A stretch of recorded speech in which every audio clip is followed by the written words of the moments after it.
स्थान। इस वक्त की बड़ी खबर आप तक पहुंचा दे। वर्ल्ड क्लाइमेट समिट में हिस्सा लेने के लिए प्रधानमंत्री नरेंद्र मोदी दुबई पहुंच चुके हैं और ये तस्वीर भी इस वक्त आपके सामने, जहां पर पीएम मोदी के दुबई की जमीन पर कदम रखते ही वहां उनका भव्य तौर पर स्वागत किया गया।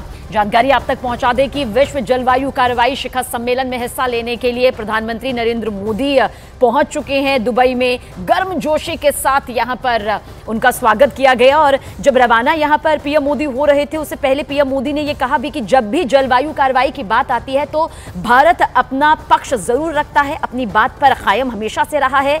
भारत ने G20 की अध्यक्षता के दौरान भी इस मुद्दे को महत्व दिया, यह भी पीएम मोदी ने यहां पर रवाना होने से पहले कहा। पीएम मोदी ने अपने बयान में कहा कि G20 की मेजबानी के दौरान जलवायु का मुद्दा हमारी प्राथमिकता में सबसे ऊपर था। इस लिहाज से देखिए, ये दो तस्वीरें भी बेहद खास हो जाती है। और जैसा कि जब भी पीएम मोदी विदेशी जमीन पर अपने कदम रखते हैं तो भारतीय समुदाय के लोगों में एक अलग ही उत्साह देखने को मिलता है। वही उत्साह इस तस्वीर के जरिए भी देखने को मिला, जहां खुद प्रधानमंत्री नरेंद्र मोदी बेहद खुश नजर आए। यह भाव आप इस वक्त देख सकते हैं जब दुबई पहुंचे। 2 दिन का ये दौरा है और इसी को लेकर पीएम मोदी इस वक्त वर्ल्ड क्लाइमेट एक्शन समिट में हिस्सा लेंगे।